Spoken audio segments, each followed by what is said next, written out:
Bonjour à tous, aujourd'hui on va comparer deux des plus grands empires de la fin de l'Antiquité, l'Empire romain et l'Empire chinois.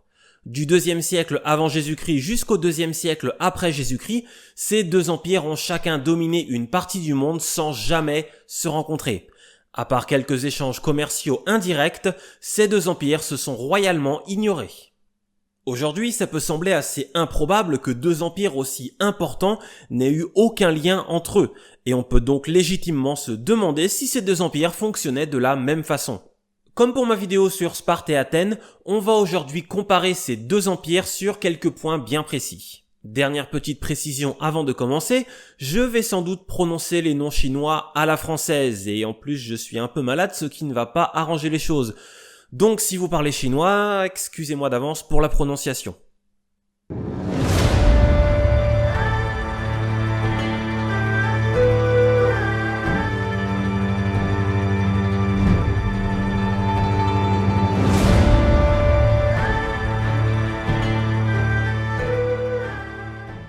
On va d'abord présenter un peu les deux entités dont on va parler, à commencer par la Chine.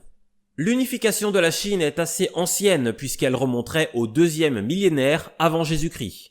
Mais l'affaiblissement de la dynastie Zhou au 8e siècle avant Jésus-Christ va déboucher sur la période dite des royaumes combattants, durant laquelle plusieurs souverains vont s'affronter pour reconquérir le pouvoir suprême. En moins 230, les Qin entament une guerre d'unification, guerre qu'ils vont remporter en moins 221, ce qui va mettre fin à la période des royaumes combattants.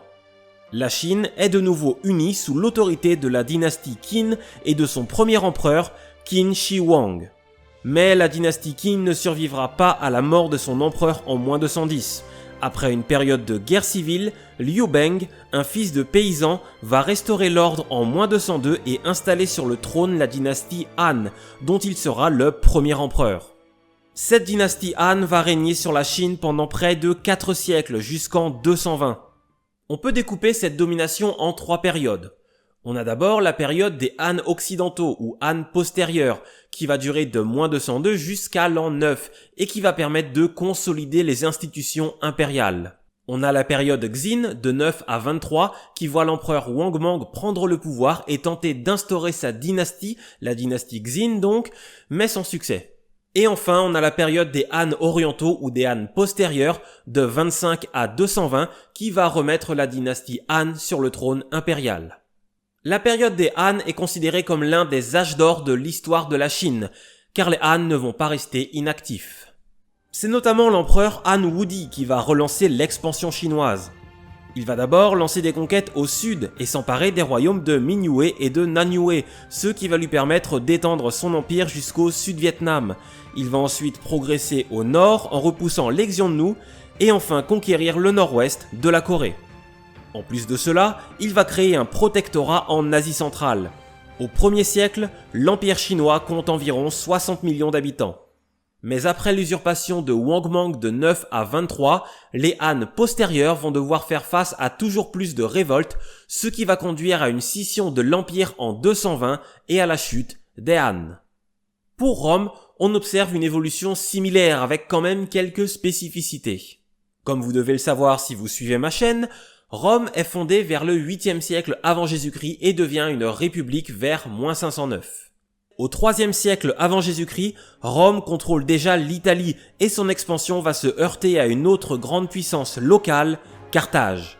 Et c'est la victoire contre Carthage en moins 202 qui va permettre à Rome de créer son empire. Car à la différence de la Chine, les territoires que Rome va conquérir n'ont jamais été unifiés.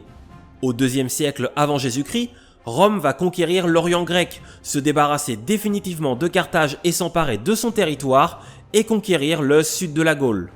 Cette expansion continue au 1er siècle avant notre ère avec la domination et l'annexion des royaumes vassaux d'Orient comme la Syrie et la conquête de la Gaule. Des troubles politiques à la fin du 1er siècle avant notre ère vont entraîner un changement de pouvoir et même un changement de régime politique avec l'instauration du principat par Auguste en moins 27. Après cela, contrairement à la Chine qui stagne dès le début du 1er siècle, Rome va garder une dynamique plus importante en s'emparant de l'Égypte, du nord de l'Espagne, de la région du Danube, de la Mauritanie, de la Bretagne, de la Dacie et de l'Arabie. En -25, l'Empire compte environ 56 millions d'habitants et en 117, il en compte près de 88 millions. Mais Rome connaît aussi des échecs, contre les Germains par exemple, et se retrouve sur la défensive à partir de 170, où elle doit faire face à de violentes invasions sur le Danube. Finalement, la chute de la dynastie Sévère en 235 va marquer le début de la crise du IIIe siècle et d'une instabilité politique quasi permanente. Quelques décennies plus tard, les premières divisions de l'Empire vont arriver. Les deux empires ont donc une évolution assez similaire que l'on peut découper en 3 phases. Une phase de fondation ou de refondation dans le cas de la Chine, une phase d'expansion, puis une phase de stagnation et de déclin. On pourrait aussi rajouter des bouleversements politiques autour de l'an 0. Aujourd'hui, la Chine des Han et l'Empire romain sont tous deux considérés comme des modèles d'empire. La Chine des Han a inspiré la Chine communiste d'aujourd'hui et l'Empire romain a lui inspiré l'Empire de Charlemagne, puis le Saint-Empire romain germanique. Pourtant, vous allez voir que ces deux empires ont parfois adopté des stratégies assez différentes.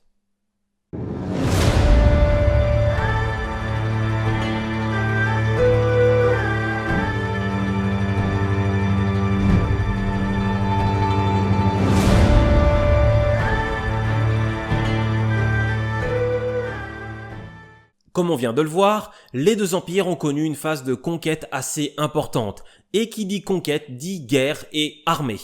En Chine, depuis la période des royaumes combattants, tous les hommes doivent 2 ans de service militaire, et sont en plus mobilisables dans une milice locale jusqu'à l'âge de 56 ans.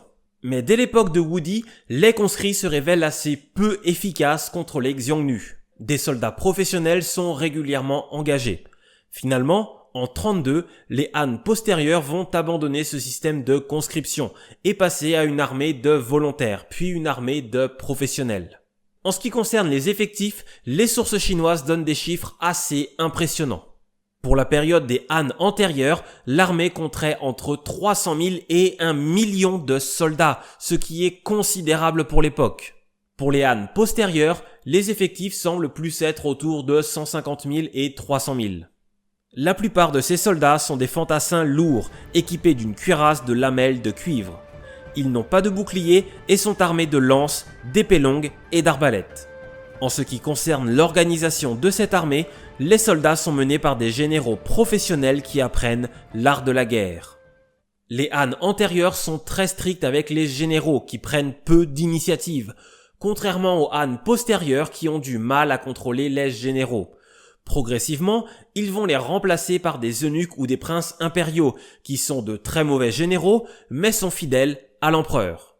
Pour pallier aux difficultés de ravitaillement, notamment lors de la conquête de l'Asie centrale, les Chinois vont mettre en place un système de colonies militaires. Des soldats vont fonder des colonies et y rester pour cultiver le blé, ce qui va permettre de ravitailler l'armée chinoise et lui donner une plus grande mobilité. À Rome, sous la République, l'armée est une armée de citoyens. En théorie, tous les citoyens de 18 à 60 ans peuvent être mobilisés. Dans les faits, les soldats doivent payer eux-mêmes leur équipement militaire, ce qui fait que les plus pauvres sont exclus de l'armée. Chaque année, le Sénat calcule les effectifs nécessaires. Le nombre de citoyens mobilisés varie donc d'une année sur l'autre. Au IIe siècle avant Jésus-Christ, l'armée romaine compte environ 50 000 hommes, puis 100 000 au siècle suivant. On peut doubler ces chiffres en y ajoutant les auxiliaires, mais l'on est quand même assez loin des estimations chinoises. À la fin de la République, à peu près comme en Chine à la même époque, on a une crise de recrutement, ce qui va entraîner une réforme de l'armée. En -107, Marius va décider d'enrôler les prolétaires, ce qui va ouvrir la voie à une professionnalisation de l'armée. Au 1er siècle, l'armée romaine est devenue une armée de métier, où l'on s'engage pour une durée de 20 ans. Auguste va stabiliser les effectifs de l'armée à environ 30 légions pour un total d'environ 150 000 hommes. À l'instar des soldats chinois, les légionnaires romains sont des fantassins lourds équipés d'une cotte de mailles puis d'une cuirasse à bande métallique sous l'Empire. Ils ont également un long bouclier, le scutum, un javelot, le pilum et un glaive. Le pilum est lancé au début du combat qui se poursuit ensuite au corps à corps. Sous la République, les généraux ne sont pas des professionnels, le commandement de l'armée n'est qu'une tâche parmi d'autres et il n'y a pas de formation particulière. Ce qui fait qu'on tombe régulièrement sur des généraux amateurs. Mais la valeur militaire étant très importante pour les sénateurs, on retrouve quand même pas mal de généraux assez compétents. Avec la professionnalisation de l'armée à la fin de la République, on voit apparaître des officiers compétents et surtout très expérimentés. Quand l'armée part en campagne, l'entraînement militaire est quotidien. Mais ce qui fait l'excellence de l'armée romaine, c'est surtout sa très grande mobilité. Chaque légion est divisée en 10 cohortes de 360 hommes, elles-mêmes divisées en 3 manipules de 120 hommes, elles-mêmes divisées en 2 centuries de 60 hommes. Cette division de la légion donne une grande mobilité à l'armée, ce qui permet par exemple aux Romains de vaincre les phalanges grecques au IIe siècle avant Jésus-Christ. Au final, les armées romaines et chinoises sont assez similaires et ont connu les mêmes évolutions de recrutement, même si sur le terrain, elles n'utilisent pas les mêmes tactiques ni les mêmes stratégies. Pour autant, comme on va le voir maintenant, les Romains et les Chinois n'avaient pas du tout le même rapport à la guerre.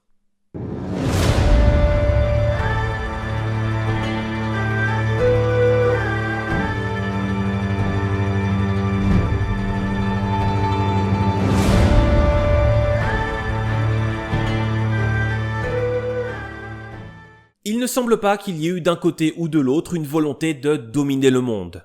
Pour Rome, Auguste se rend compte presque par hasard qu'il a conquis une bonne partie du monde. Mais les Romains ont toujours été conscients qu'ils ne pourraient jamais dominer l'ensemble du monde connu. Ils savaient reconnaître leurs limites. On retrouve le même pragmatisme du côté chinois. Pour eux, le monde sous le ciel se divise en 9 parties et la Chine ne représente qu'une de ces parties. Il n'y a jamais eu de volonté de domination universelle. Mais il y a eu des politiques impérialistes. En Chine, la classe dirigeante est divisée en 2. On a d'un côté les lettrés, des confucéens attachés à l'harmonie du monde et qui méprisent les généraux et sont opposés aux conquêtes, et de l'autre côté les légistes, des juristes attachés à la loi de l'empereur qui soutiennent les généraux et sont favorables aux conquêtes. Au début, ce sont les légistes qui dominent le débat et soutiennent l'empereur dans ses volontés de conquête. Mais après la mort de Woody en -87, ce sont les lettrés qui vont prendre le dessus et à partir de là, les conquêtes vont devenir beaucoup plus rares. Contrairement à Rome, en Chine, l'empereur n'est pas un général et ne dirige pas l'armée. L'empereur domine le jeu politique et fait les lois, mais ce sont les généraux qui dirigent l'armée. En ce qui concerne les relations avec les autres peuples, on trouve à la fois des relations égalitaires et inégalitaires. En règle générale, l'Empire chinois a des relations égalitaires avec les peuples non soumis et des relations inégalitaires avec les peuples soumis.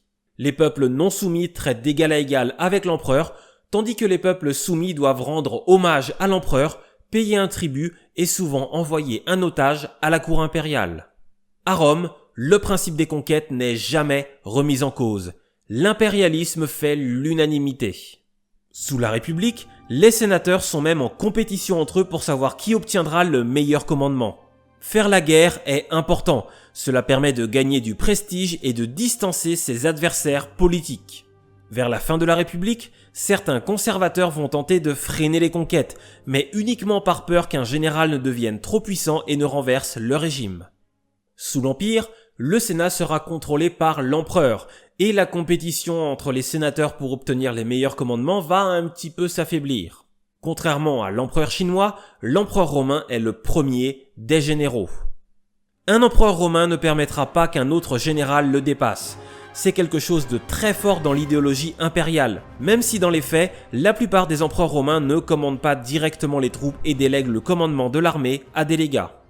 En ce qui concerne les relations avec les autres peuples, pour Rome, c'est assez simple. Tous les autres peuples leur sont inférieurs. Rome n'a que des relations inégalitaires.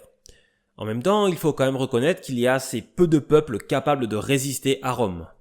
La fameuse défaite de Varus en 9 contre les Germains par exemple sera vengée quelques années plus tard. Au final, il n'y a que l'Empire parthe à l'est qui soit à peu près équivalent aux Romains.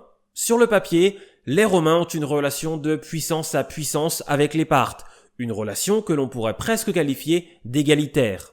Mais dans les faits, les Romains ne reconnaissent aucune égalité avec les Parthes et les considèrent comme inférieurs. Pour résumer, l'Empire chinois est un empire conquérant qui n'aime pas la guerre, tandis que les Romains aiment la guerre et la placent même au cœur du pouvoir politique.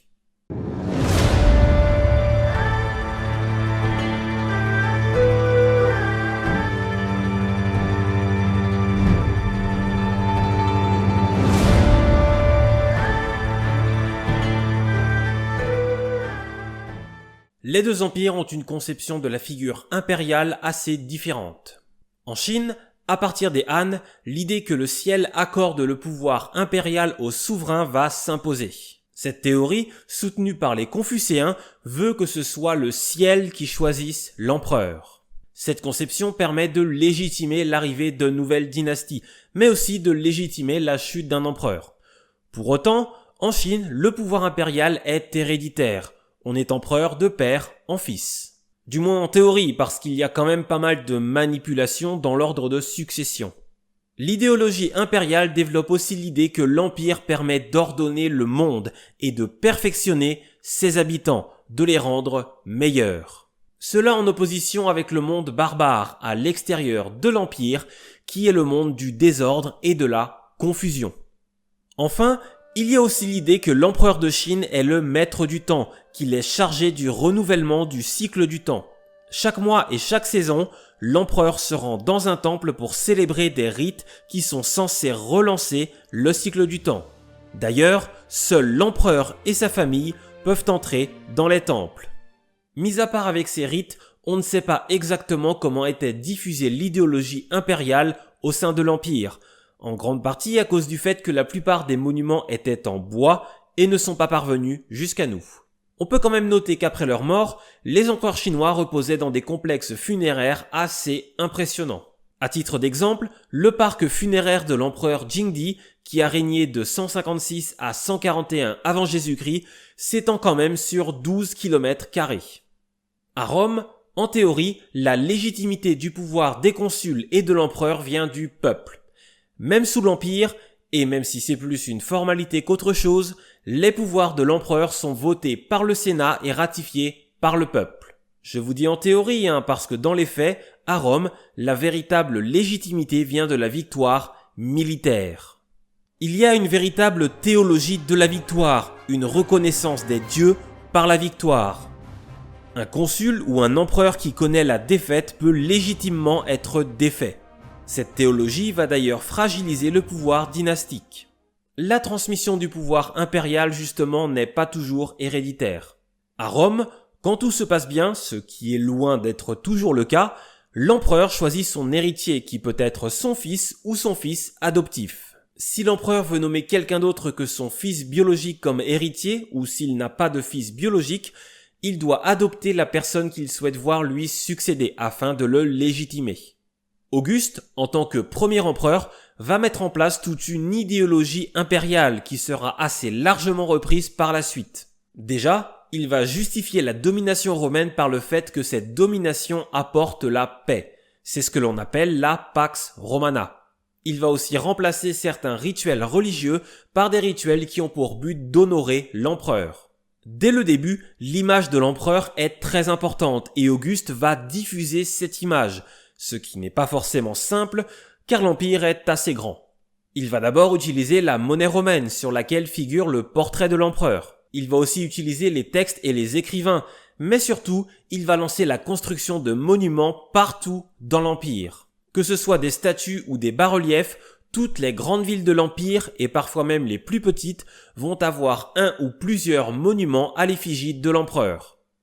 On a donc deux idéologies impériales assez différentes. La chinoise, plus mystique, qui se légitime par le ciel et s'appuie sur des rites, et la romaine, plus visuelle, qui se légitime par la victoire et s'appuie sur des représentations physiques de l'empereur.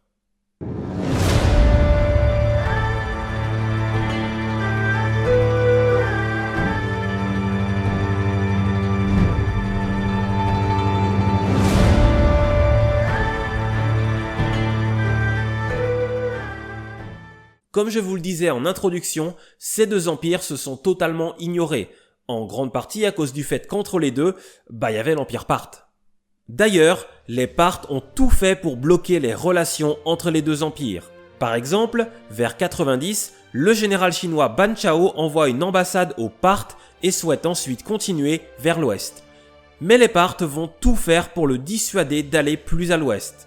Il semble assez évident que les Parthes n'avaient pas tellement envie de perdre leur rôle d'intermédiaire commercial entre les deux empires, ce qui leur aurait fait perdre beaucoup d'argent. Mais les Romains savaient quand même que l'empire chinois existait et inversement. La plupart des informations qu'ils ont sont des informations indirectes, obtenues par l'intermédiaire des Parthes ou des Sogdiens, un peuple qui vivait sur un territoire à cheval entre le Turkménistan, l'Ouzbékistan, le Tadjikistan et l'Afghanistan actuel. Je sais ce que vous allez me dire, oui, mais il y avait la route de la soie, ils ont dû avoir des contacts par la route de la soie. Bon, déjà, il y a plusieurs routes de la soie.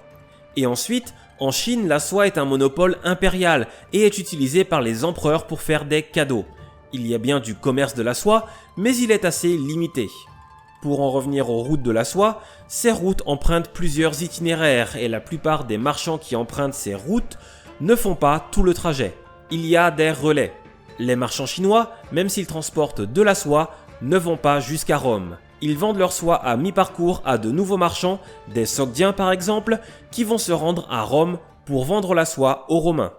Il n'y avait donc pas d'échange direct entre les Romains et les Chinois. Les Chinois sont sans doute les premiers à avoir eu connaissance d'un grand empire à l'ouest, sans doute vers -130 lors de la conquête de l'Asie centrale. Ils ont sans doute eu des contacts avec des cités grecques de ce qu'il restait de l'empire séleucide, l'un des empires fondés sur les conquêtes d'Alexandre. Ils savent donc qu'il y a un grand empire à l'ouest sans savoir exactement de qui est constitué cet empire. Les Chinois vont appeler cet empire Daqin ou Grande Qin, qui fait référence à cet empire de l'autre côté du monde qui est censé former un équilibre avec l'empire chinois. Dans le Wu Hanshu, le livre qui raconte l'histoire des Han postérieurs, les Romains sont d'ailleurs décrits comme de grands Chinois. Pour Rome, les connaissances viennent surtout de marchands, comme Maes Titianos, un marchand macédonien qui se rend en Chine vers l'an 100. Bon, il n'atteint pas vraiment la Chine, mais avec les informations qu'il va recueillir lors de son voyage, les Romains vont à peu près situer la Chine, qu'ils vont appeler le pays des cerfs, le pays de ceux qui fabriquent la soie. Les auteurs et les géographes romains ont souvent du mal à localiser l'emplacement exact de la Chine, qu'ils confondent souvent avec l'Inde ou avec d'autres peuples d'Asie centrale.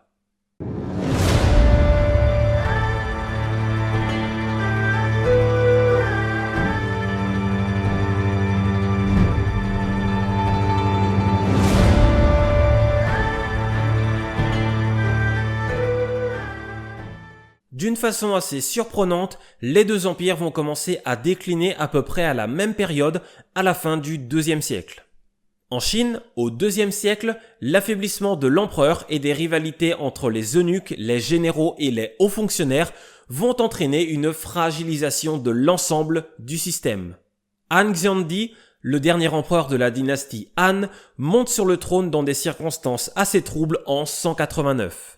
Il est placé sur le trône par l'empereur Dongzhuo, après que celui-ci ait évincé le frère de Xiandi qui aurait normalement dû monter sur le trône.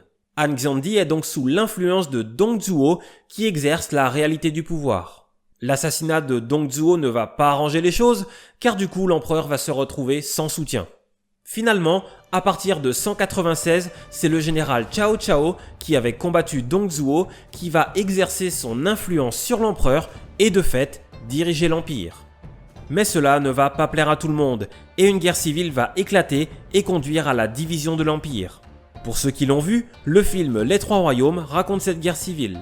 En 220, Han Xiandi est déposé et le royaume de Wei, au nord, revient à Cao Pi, le fils de Cao Cao.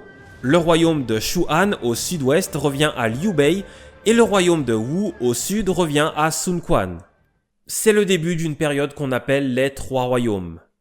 À Rome, c'est pas tellement mieux. Commode devient empereur en 180. Au début, tout va bien. Mais en 182, l'empereur échappe à une tentative d'assassinat et à partir de là, tout va déraper. Commode va lancer des purges politiques et devenir de plus en plus méfiant à l'égard de tout le monde, voire même paranoïaque. Les purges vont se multiplier, notamment vis-à-vis de ses proches, et Commode finira par se faire assassiner dans son bain le 31 décembre 192. Il laisse derrière lui l'image d'un empereur cruel et tyrannique. Le lendemain, Pertinax, le préfet de la ville, se fait couronner empereur. Très favorable au Sénat, il se fait assassiner quelques mois plus tard par des soldats mécontents. À partir de là, une guerre civile opposant le Sénat à l'armée va éclater. C'est finalement Septime Sévère qui va s'imposer comme seul empereur en 197 après avoir éliminé tous ses concurrents. Mais le retour au calme n'est que de courte durée, car après lui, les usurpations, les assassinats et les périodes de guerre civile vont devenir monnaie courante. Cela va même conduire à une division de l'Empire vers 260.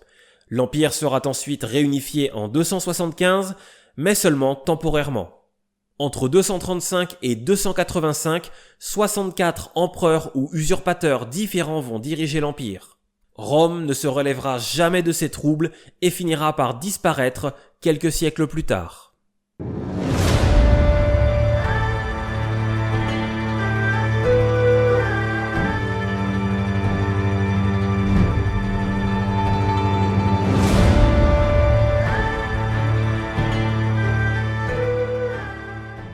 Comme on l'a vu, les empires romains et chinois ont connu une phase de croissance, d'abondance puis de déclin à peu près parallèle. Cela n'empêche que par bien des aspects, ces deux empires restent relativement différents.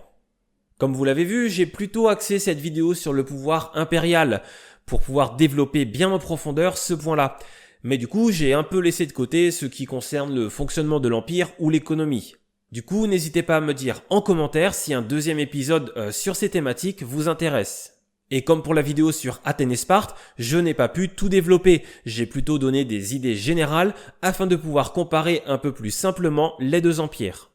En tout cas, j'espère que cette vidéo vous a plu. Si c'est le cas, n'hésitez pas à liker, partager et commenter la vidéo et n'oubliez pas évidemment de vous abonner à la chaîne. Si vous avez des questions, n'hésitez pas non plus à les poser en commentaire, je réponds au maximum. Dans tous les cas, merci à tous de m'avoir écouté jusque-là. Je vous dis à bientôt pour une nouvelle vidéo sans doute sur le Moyen-Âge et d'ici là, portez-vous bien.